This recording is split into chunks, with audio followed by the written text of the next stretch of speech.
Hello everybody, thank you for joining me for this tutorial.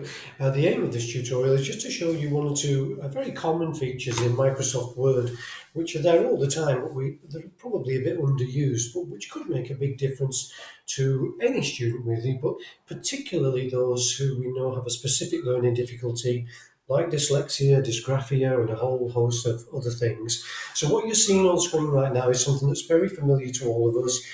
We've chosen Microsoft Word, we've picked a blank document, and here we are with our traditional white page. But as we know, um, black text on a white background is not great for somebody who is dyslexic.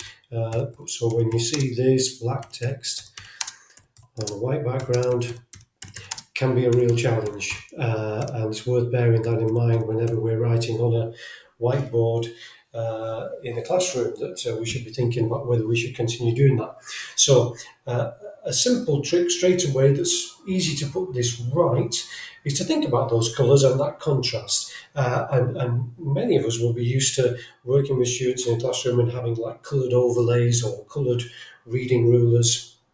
So the same can be implemented here, and it's very easy to do. You go up to the Design tab at the top, click on Design.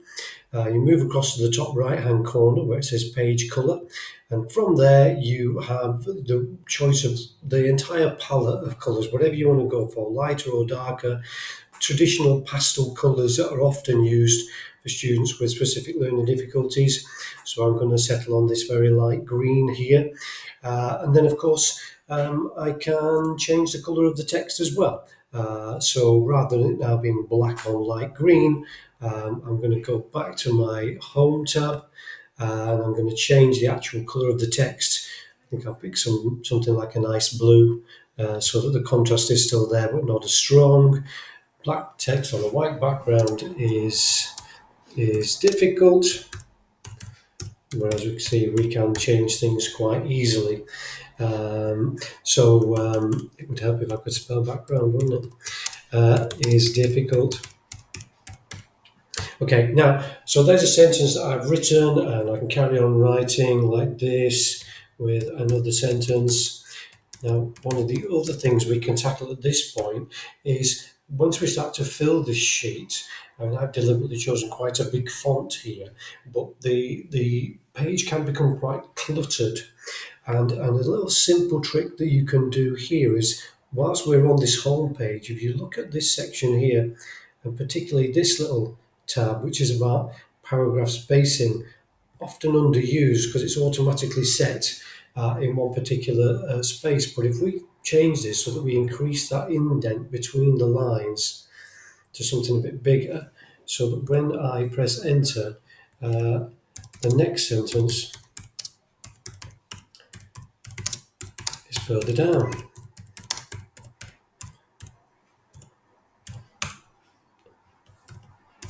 And so is this. And this can really help when you get to the point if you want to print this out to keep for evidence, because then it's easier for the student and you to make notes in there of things you want to improve and so on. And again, for people where there's that element of dyslexia that is directly a visual challenge, having the sentences spread out like this can really help. So that's just a couple of little tricks, but we do have some more. Now, the next thing I want to share with you is the dictate tool that exists in Microsoft Word. And to access this, if you look along this top ribbon here, you'll see there's a little symbol that looks like a microphone. And when I click on that, I'm then going to be hands-free, and I'm just going to be completely talking, and you'll see the functionality of this and how it responds to my voice. So here we go. I'm just going to click on dictate. The dictate tool in Microsoft Word is really helpful, full stop, especially if you are a bit lazy or you can't be bothered with trying particularly hard one day, full stop. New paragraph. But the real value, of course, is for people who genuinely struggle with writing. For example, someone who might be dyslexic, full stop. Pause dictation. Now, what you hopefully noticed there was that I used the instruction pause dictation to stop the mic. You don't have to do that. You can just use your mouse to click on the mic again to stop it. So you've got an option there of either way. Now, what you'll notice now when you look back at that text is that it's pretty accurate. It's pretty much said what I said. We've got our little squiggly line here because I probably should have put a comma there. And of course, I can just click on that and they want me to change it to tense. We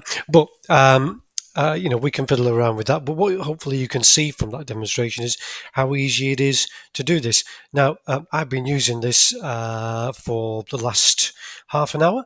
And as you can see, the programming here is so effective that it's been able to pick up on my voice pretty quickly and adapt to my tone. So what you'll find with your students is that they will very quickly be able to get to grips with this, and before you know it, they can start writing for themselves. I'm going to just press enter from there so that I can start a new paragraph to just show you how we do this again. So again, up on the stop ribbon where the dictate microphone is, I'm going to click on that and say a little more. Of course, dictation is only part of the difficulty. Full stop. We also have to be mindful of punctuation. Full stop. One of the challenges in using the dictate tool is that the user has to get used to telling Microsoft Word where to place the correct punctuation. Full stop. Pause dictation.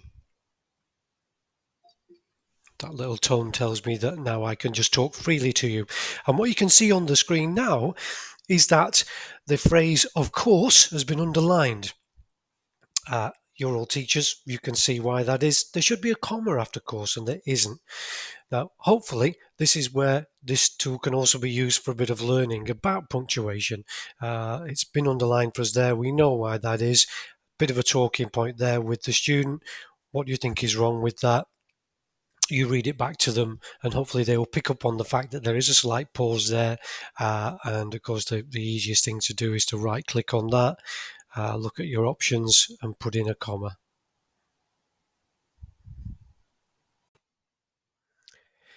Okay, the next thing I want to show you is the read aloud function. Now, this can be found on the review tab. So normally we're on the home tab here.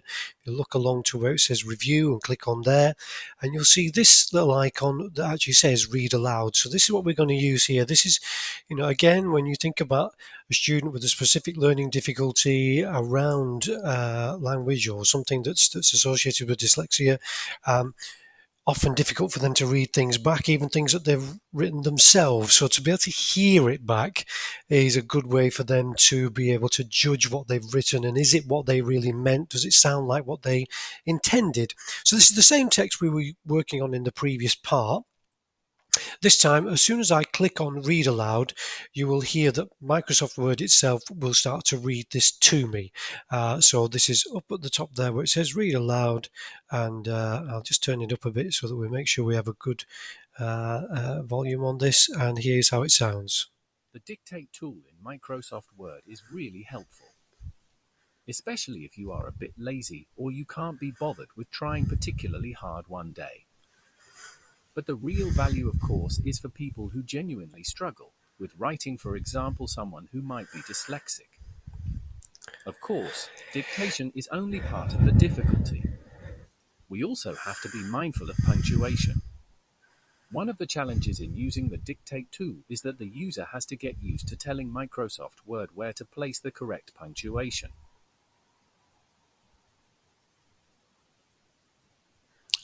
Okay, and there we are. That's how it sounds. Now, when you click on read aloud, you get this little box over in the top right hand corner with some controls for you to use, so you can skip back to the beginning.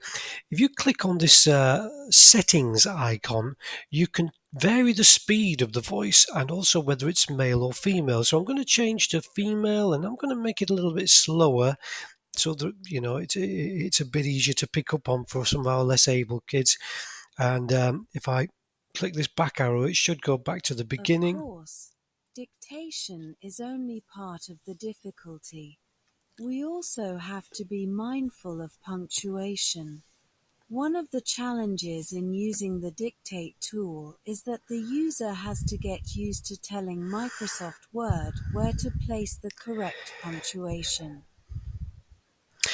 Okay, I'm now going to go back to this middle paragraph, and I think I'm going to change the voice back to a different speed again, speed it up a little bit, go back to that male voice. You can play around with that. The kids get a bit of a kick out of that usually. But this is where you'll get the real value, because in that paragraph, you might recall from the previous segment, I put a comma in there next to the word struggle. Now, if I get to read back this paragraph again, just listen about whether that comma is in the right place.